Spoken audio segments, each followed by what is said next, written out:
Praise the lord.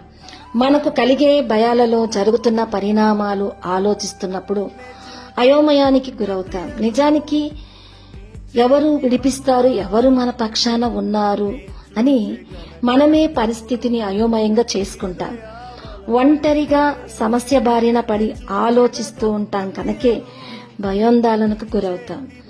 నిజానికి ఇలాంటి చాలాసార్లు నేను కూడా చేశాను.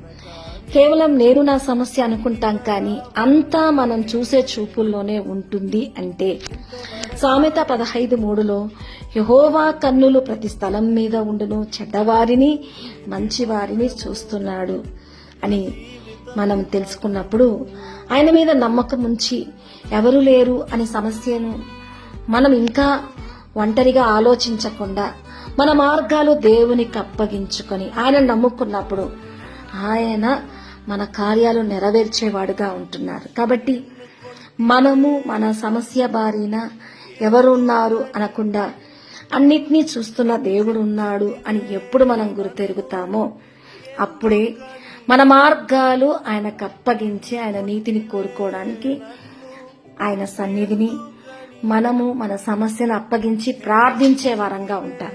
కాబట్టి సమస్యలు ఉన్నవారు భయపడకుండా దేవుడు చూస్తున్నాడు, అన్నిటినీ ఆయన చూస్తూ